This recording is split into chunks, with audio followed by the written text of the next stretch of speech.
Good morning students. आज हम लोग क्लास 8 में चैप्टर 4 सिविक्स की बात करेंगे। ठीक है, चैप्टर का नेम है द कॉन्स्टिट्यूशन। और इसमें हम लोग बात करेंगे कि कैसे कोई कंट्री यानी डेमोक्रेटिक कंट्री किस तरह से चलती है, किस रूल के अकॉर्डिंग चलती है, कॉन्स्टिट्यूशन के फंडामेंटल क्या हैं, इसकी शुरुआत कैसे हुई, इसके बारे में हम लोग समझेंगे। इसकी प्रॉफिट क्या है, इसके हार्मफुल कंडीशन क्या है, इसके बारे में हम लोग डिस्कस करेंगे। ठीक है, तो सबसे पहले हम समझते हैं कॉन्स्टिट्यूशन क्या है। तो कॉन्स्टिट्यूशन एक रूल है, सेट है, यानी कहेंगे तो एक चार्ट है जिसमें किसी कंट्री के गवर्न करने के बारे में वो सारी चीज़ें लिखी होती है जिसके अकॉर्डिंग वो कंट्री अपने इस पूरे रूल को चलाएगी। फॉर एग्जांपल में अगर कहें तो किसी कंट्री के पास अगर कोई रूल है तो वो रूल के अकॉर्डिंग अपने कंट्री को चला रही है, तो इसका मतलब कि उसके खुद के पास क्या है, कॉन्स्टिट्यूशन है। जैसे कोई भी घर का है, अगर उसके पास घर में या कोई कंपनी चला रहा है तो उस कंपनी के कुछ अपने रूल होंगे, उस रूल के अकॉर्डिंग वो क्या कर रहा है, उस कंपनी को रन कर रहा है। इसका मतलब ये है कि वो कंपनी को चलाने के लिए अपने पास एक दस्तावेज़ रखा है, एक चार्ट पेपर रखा है जिसके अकॉर्डिंग वो अपनी कंपनी को चलाता है। उसी तरह किसी कंट्री को, किसी स्टेट को अगर कोई गवर्न करना है तो उसके लिए एक सेट ऑफ रूल चाहिए जिसे हम लोग एक लैंग्वेज में यानी एक वर्ड में क्या बोलते हैं, द कॉन्स्टिट्यूशन। याद रखेंगे। तो ये इतना समझ में आ गया। आगे बात करते हैं सिग्निफिकेंस ऑफ द कॉन्स्टिट्यूशन क्या है, यानी इसकी पहचान कैसे होती है, इसको जाना कैसे जाता है, इसमें हम लोग बात करेंगे। While expressing his view about the significance of the constitution is renowned scholar, एक स्कॉलर हुए हैं जिनका नाम है जलनिक हैज सेड। उन्होंने क्या किया, स्टेट विदाउट कॉन्स्टिट्यूशन, एक स्टेट जो बिना कॉन्स्टिट्यूशन का है would not be a state but A regime of anarchy. इसका मतलब ये है कि एक ऐसा स्टेट जिसके पास कॉन्स्टिट्यूशन नहीं है, कोई लॉ नहीं है, वो या तो भीड़ तंत्र हो जाएगा, यानी अपने आप में एक कानून हो जाएगा और किसी को भी कोई भी हक नहीं होगा कि वो किसी चीज़ के बारे में पूछ सके। इसका मतलब ये कि वो एनार्की हो जाएगा। एनार्की का मतलब कि भीड़ तंत्र हो जाएगा, वो किसी के अकॉर्डिंग नहीं चलेगा, यानी वहाँ पर कोई रूल नहीं होगा। ठीक है, this is the reason that in this every state has a constitution. और यही रीज़न है कि किसी कंट्री को अगर गवर्न करना है तो उसके पास एक अच्छे से कॉन्स्टिट्यूशन यानी लॉ होने चाहिए, जिससे कि वो कंट्री अच्छे से ऑर्गेनाइज कर सके, अपने स्टेट को, अपने नेचर को बता सके, अपने पावर का यूज़ कर सके। यही चीज़ कहलाता है क्या है, कि उसके पास एक इंडिपेंडेंट कॉन्स्टिट्यूशन है। ठीक है, बात करेंगे हम लोग कि इसमें क्लासिफाइड किया गया है द इम्पोर्टेंस ऑफ कॉन्स्टिट्यूशन को, यानी कितने पार्ट में इसको डिफाइन किया गया है। ठीक है, उसके अकॉर्डिंग द पहला दिया it is qualify the nature of state. पहले इसका कहे तो इम्पोर्टेंस है, क्या है, country, it qualify the nature of state, ये किसी नेचर के स्टेट को बताता है, स्टेटस को बताता है। क्या स्टेटस बताएगा, कि जैसे कोई कंट्री किस प्रकार की, किस नेचर की है। फॉर एग्जांपल में अगर यहाँ हमारे यहाँ एक रिटन कॉन्स्टिट्यूशन है, लिखित जो दुनिया का सबसे बड़ा रिटन कॉन्स्टिट्यूशन है, उसके अकॉर्डिंग देखें तो हमारे यहाँ सारी चीज़ें हैं। अगर किसी कंट्री में कुछ ही कॉन्स्टिट्यूशन है, कुछ ही रूल है, तो वो कंट्री उसी रूल के अकॉर्डिंग चलती है। दिया है the constitution clarify whether nature of the state democratic और डिक्टोरियल। वो कंडीशन बताता है, क्या बताता है, कि ये कौन सी कॉन्स्टिट्यूशन बताएगा कि कौन सी कंट्री डेमोक्रेटिक है या डिक्टोरियल है, कौन सी सेकुलर है, कौन सी ऑर्केरेटिक है, कौन वेलफेयर स्टेट है, कौन एक्सप्लोरेटिव है। इसका मतलब ये है कि ये कॉन्स्टिट्यूशन बता देगा। जैसे हमारे कॉन्स्टिट्यूशन में सभी चीज़ों के, सबको इक्वल राइट देना, सबको इक्वल फ्रीडम देना। इसका मतलब क्या है, कि वो बताता है कि वो एक जो कंट्री है उसके अंदर बहुत सारी अच्छी खूबियाँ हैं, उसके पूरे लिबरल पार्टी को, उसके लिबर्टी को क्या कर देता है, बता देता है। आगे दिया है student, knowledge about the government, ये नॉलेज देता है। जाहिर सी बात है, अभी हम पढ़ रहे हैं, क्यों पढ़ रहे हैं, क्योंकि हमारे यहाँ कॉन्स्टिट्यूशन है, नहीं होता तो ये चैप्टर नहीं पढ़ते। ये नॉलेज देता है किसी चीज़ के बारे में कि कैसे गवर्नमेंट के फंक्शन होने चाहिए, उसके नेचर कैसे होने चाहिए, वो स्टेट को कैसे ऑर्गेनाइज करेगा। दूसरा पॉइंट, थर्ड नंबर दिया protection of the right and liberty. जाहिर सी बात है, अगर हमें कोई नुकसान हो रहा है तो हमें कौन बचाएगा, गवर्नमेंट।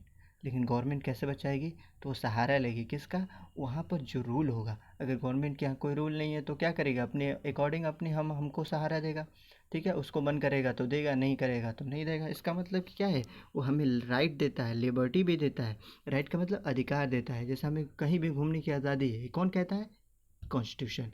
कोई कहता है कि हमें किसी भी चीज़ को मानने का अधिकार है, ये कौन कहता है, कॉन्स्टिट्यूशन। इसका मतलब हमें अधिकार देता है। लिबर्टी मतलब हमें उदारवादी बनाता है। कैसे, कि अगर हम कोई चीज़ किसी की हेल्प कर रहे हैं तो इसका मतलब कौन हमें बताएगा, इसको कौन डिस्क्राइब करता है, तो हमारा कॉन्स्टिट्यूशन।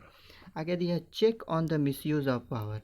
ये किसी अगर कोई पावर्स, यानी जो सत्ता में बैठा है, जो ओपोजिशन में है, या कोई भी नेता है, कोई भी लीडर है, या कोई भी अफसर है, अगर वो अपनी अकॉर्डिंग बैठा हुआ है और तुम कोई काम करने के लिए गए हो, तो इसका मतलब क्या है कि वो तुम्हारे काम को सुनेगा। अगर नहीं सुनेगा तो उसके पावर का क्या हो जाएगा, मिसयूज़ हो जाएगा।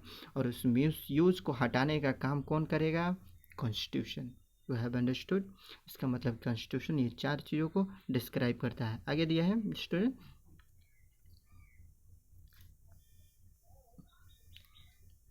हाँ, stabilize the rule of law. जाहिर सी बात है, कॉन्स्टिट्यूशन रहेगा तो रूल ऑफ लॉ रहेगा। रूल ऑफ लॉ का मतलब कि रूल जहाँ रहेगा वहाँ पर अच्छे से वर्क होंगे, अच्छे अकॉर्डिंग, रूल के अकॉर्डिंग काम होगा। ठीक है, तो वहाँ पर रूल ऑफ लॉ स्टेबलाइज रहेगा।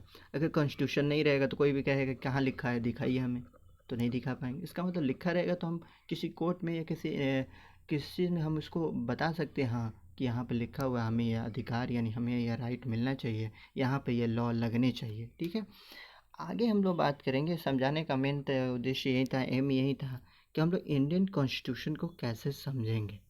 ठीक है, इसमें कुछ फैक्ट हैं, उसको याद रखेंगे कि भारत का संविधान यानी इंडियन कॉन्स्टिट्यूशन कैसे डेवलप हुआ, कैसे ओरिजिन हुआ, इसके बारे में दिया है। 26 नवंबर, डेट याद रखेंगे स्टूडेंट, 1949, 1949। कितने, 26 नवंबर 1949।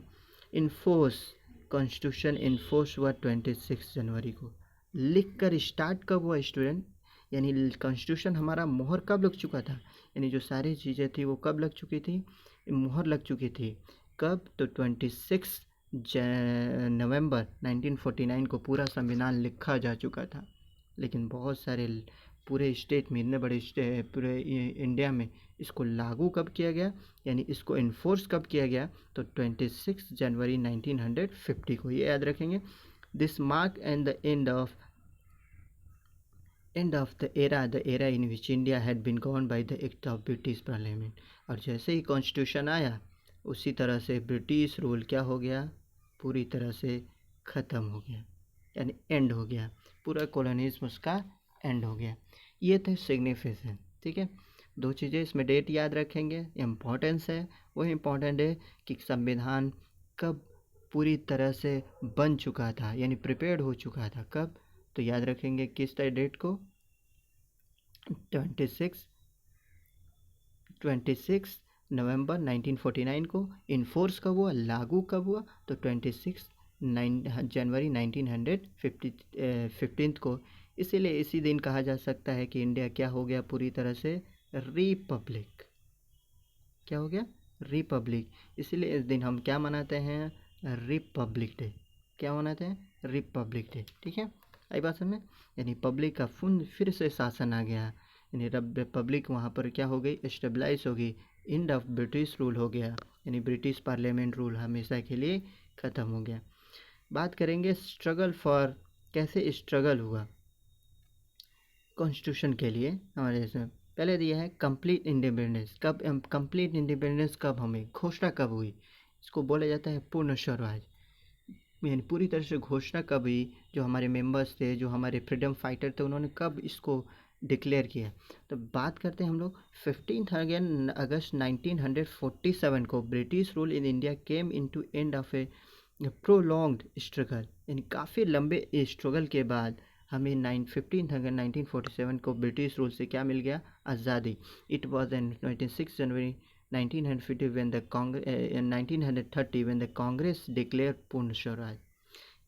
Complete independence the goal of India freedom struggle. कहा जा सकता है कि 26 जनवरी को, यानी 26 जनवरी को 1930 को कांग्रेस ने, जो उसका अधिवेशन हो रहा था, उसमें उन्होंने क्या डिक्लेयर किया कि अब हमारा देश पूरी तरह से क्या हो जाएगा, पूर्ण स्वराज यानी कंप्लीट इंडिपेंडेंस हो गया है as the goal of India freedom struggle, ठीक है। और उस लक्ष्य को पूरा कर चुका है, उस गोल को पूरा कर चुका है जिसने उसने आज़ादी में पाने के लिए संघर्ष किया था। Every year since then the same day, इसी दिन 26 जनवरी को आज celebrated in the Republic Day. उसी दिन से यानी 1930 से कहा जा सकता है कि उसको यादगार बनाने के लिए 26 जनवरी को सेलिब्रेटेड किया जाता है क्या, रिपब्लिक डे। आई बात समझ, किस दिन को याद करने के लिए, तो 1930 को, क्योंकि इसी दिन पहली बार भारत के जो फ्रीडम फाइटर थे उन्होंने और कांग्रेस ने मिलकर क्या किया था, स्ट्रगल किया, और उसी दिन पूर्ण स्वराज यानी कंप्लीट इंडिपेंडेंस को माना था। इसीलिए 26 जनवरी को क्या मनाया जाता है स्टूडेंट, रिपब्लिक डे, उसको यादगार बनाने के लिए। आगे दिया है कॉन्स्टिट्यूशन असेंबली, ठीक है, इसके बारे में ज़रा देखते ले थोड़ा। कॉन्स्टिट्यूशन, जाहिर सी बात है कोई चीज़ बनानी हो, जैसे इतने बड़े बुक्स लिखने हो, तो उसके लिए हमें क्या चाहिए, एक बहुत बड़ी सभा चाहिए, उसके लिए एक कंप्लीट प्लानिंग चाहिए। उस प्लानिंग को ही हम लोग क्या बोलते हैं, constitution assembly was organize the frame of new constitution में। इसका क्या काम था कि ऑर्गेनाइज करेगी क्या, कि कैसे भारत का नया संविधान लिखा जाए। This was done in accordance with the cabinet mission, जो कैबिनेट मिशन के अकॉर्डिंग काम करेगा। इन जुलाई, याद रखेंगे डेट, इन जुलाई कब, 1946 को इलेक्शन हुआ, हेल्ड हुआ कॉन्स्टिट्यूशन असेंबली के लिए। जैसे बात है कौन कौन से लोग होंगे इस असेंबली में, उसके अकॉर्डिंग काम होगा। तो इसके लिए क्या हुआ, इलेक्शन हुआ, ठीक है। But the members way elected not directly, directly नहीं चुना गया कि सारे लोग वोट देंगे, कौन कौन लोग होंगे, but indirectly the member of constitution यानी असेंबली के कॉन्स्टिट्यूशन के मेंबर होंगे, ठीक है। इन प्रोविंशियल लेजिस्लेचर असेंबलीज, कहा जाता है कि वो अलग अलग स्टेट से एक निश्चित एरिया के जो पॉपुलेशन होंगे उसके अकॉर्डिंग एक ऐसे व्यक्ति को चुना जाएगा, इलेक्ट किया जाएगा जो उस अकॉर्डिंग उसके फिट बैठता हो, ठीक है। आगे दिए doctor Rajendra Prasad was elected as the president of the constitution assembly. Doctor Rajendra Prasad को क्या किया गया, इलेक्ट किया गया, किस चीज़ के लिए, तो कॉन्स्टिट्यूशन असेंबली का प्रेसिडेंट। याद रखेंगे कॉन्स्टिट्यूशन असेंबली का प्रेसिडेंट कौन था स्टूडेंट, तो डॉक्टर राजेंद्र प्रसाद। इसके बारे में हम लोग याद रखेंगे, ठीक है। आगे स्टूडेंट बस इतना ही आज के लिए, आगे हम लोग इसके बारे में डिस्कस करेंगे, ठीक है। आज के लिए बस इतना ही, okay, good bye, thank you so much.